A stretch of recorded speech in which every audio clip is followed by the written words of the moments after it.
staying your space. Roger, talk a little bit about just the twists and turns in that match. It really felt tense, and you could almost see it on both your faces. Yeah, I mean, I think you described it. It's a lot of chances on either end. He should have maybe closed it first in the second set, I believe. Even early in the second set, yeah, I think he had breakpoint chances, but I was able to find my game and get out of that game. Yeah, and then it was close. I had maybe a bit more chances early on in the second set to maybe get even a break earlier, but I finally got it and served for the match. Had a couple of match points, maybe 2, 3, I'm not even sure. But it doesn't matter if it was 10, it was 20 or 1. So, you know, look, it's disappointing, but I thought it was a good match, and yeah, Juan Martino was a bit better at the end. It was maybe a point here or there, maybe a shot, maybe a forehand, maybe a chip. So that's how it goes. It's unfortunate, but I'm happy for him. Well done to him. We don't see you get too irritated during matches too often. I was just wondering what was bothering you today, and just when you were in your conversations with umpire.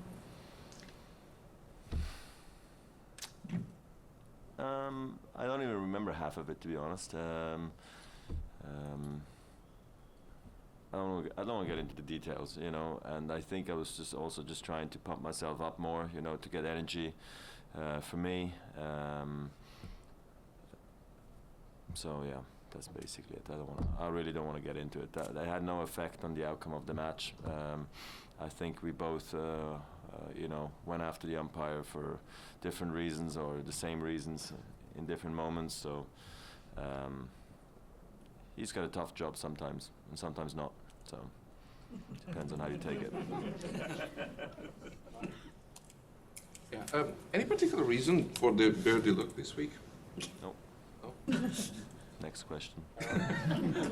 There's none. Roger, what do you think happened in the tiebreak of the last set? Was it all the emotions that were gone already? Was it a bit of tiredness? Was it the momentum switch? Or? No, I started badly. Bad return first up. He had a good return after that.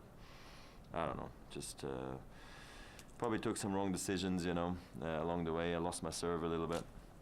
Yeah, and then he was clean and I wasn't, and then it goes very quickly in the breaker, you know, as close as it can be sometimes when you're not feeling it or momentum has shifted. It's just crazy how it can go the other way, but you know, I had already missed my opportunities then, but I still, you know, standing at the trophy ceremony, I think like I would like to play that tiebreaker again, you know, because I don't know what the hell happened, but it's okay, you know, it happens sometimes.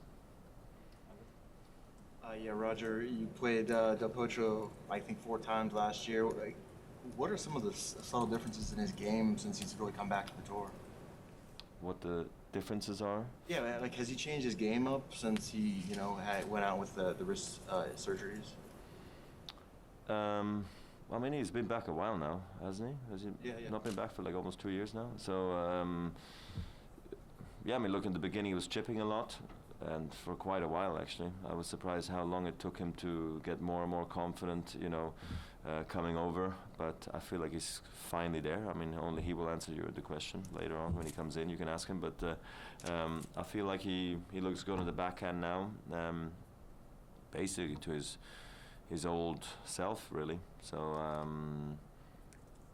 yeah, and I mean, I just think it was for him probably a confidence thing, you know, on the backhand side. But what's interesting is that he put himself out there, you know, with no double-hander almost, but just happy to slice and still take losses, I guess, you know, because he knew it was gonna probably not be enough against some players, but he was happy enough playing this way, which I admire a lot. And you know, over time he got more and more confident, and now he's here and he's won a Masters 1000s. It's a great story, so that's why I'm very happy for him today. Roger, sorry for your loss, but your story is an important one. Has many aspects to it, like persistence and self-belief. Where do you get your self-belief from, and what is something that you want, like kids and young adults, to learn from your story? Oof. Deep question. I don't know how much time we have, but look, I mean, look, I think staying positive through the tough moments is really key, because you're always going to go through ups and downs in your career, or as a person for that matter. It's not every day sunshine, you know. It's always sometimes a bit of a struggle, and important is there that you take the right decisions, you surround yourself with the right people. You know, you're happy with what you have. You know, of course you can always try to want more and have more and everything, but you might never be happy when you search for things like this. So, you know, I've been content for a long time on the tour. I guess ever since I became world number one back in 2004 and won Wimbledon in 2003, my life was complete, you know, as a tennis player. Those were my dreams as a little kid. So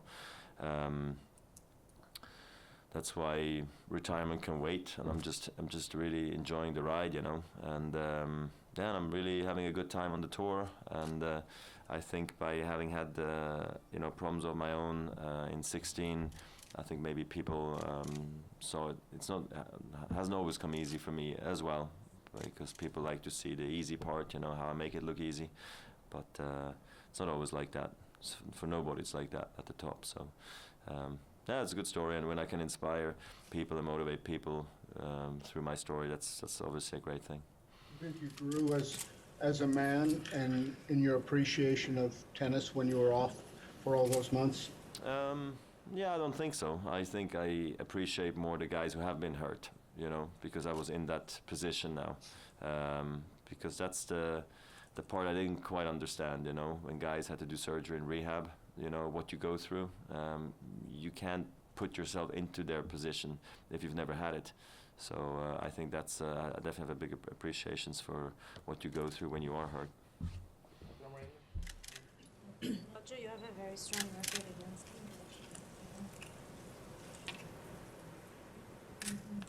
Differently in finals, or do you read much into that, or is it purely just a statistic? I mean, who knows? I don't know. It's you can read into it whatever you want. You know, like, should I have won the U.S. Open finals? I could have, should have. I don't know. I didn't. It's same today, so that would have changed the whole thing around. But he stuck around, and you know, like most players who go deep in a tournament, the better they start playing. You know, so clearly the tougher they seem to beat. But you know, and of course I had a few wins against him when he was still younger. You know, where I almost had to win because, you know, he wasn't quite there yet. So that's why I also have a better head-to-head. But, you know, I did win the last 4 or 5, I guess, you know. So, yeah, I'm not sure why the final record is the way it is. I mean, a lot of them have been extremely tight. Also 7-6 in the third in Basel. Another 3-setter in Basel I lost. So, I mean, most of them have gone the distance, you know. So it's been tough against him. Roger, I think a couple of weeks ago you said you'd make the call after Indian Wells as to whether you'd play the French Open. I know that Miami. After Miami. All right, okay. Yeah. Maybe I said something wrong, but I did say Miami several times now, since probably. My bad. I'll finish, great. Roger, obviously the loss is a big disappointment, but when it was so tight, did it take it a little bit longer to get over, or by this evening you'll be over it? Yeah, I have to get over it. There's no way around it. I mean, I don't know, I feel frustrated, you know, that you let the opportunity like this go by. I don't know, serving 40-15, any game, I probably win, I don't know what the stat is, 90-something%. So it just kind of, it should sting, like you said, you know, for a bit. The question is how long. It won't be long, but it's disappointing talking about a great match like this, losing, even though I was right there, you know. I don't know, I have Juan Martín come in and having to hit something past me that's very uncomfortable for him, and you pick the wrong side, and you're like, why am I picking the wrong side? Is it him? Is it me? What is it? You just don't know. Next thing you know, you shake hands and you're congratulating your opponent. It's just, you're like, okay, too good. So you move on, and honestly, there's not too much time to dwell over it. Like I said, I'm happy for Juan Martín. It's a tough one, and I still had a good week here. So I still see the positives at the end of the day. And it was a great match, honestly. It's good fun, good intensity. We enjoyed that. And also, it was tough and fair on the court. You know, it was Juan Martín and myself. You know, and at the end, you saw we're appreciative of the finals that we played against each other, which I think is really important for both of us.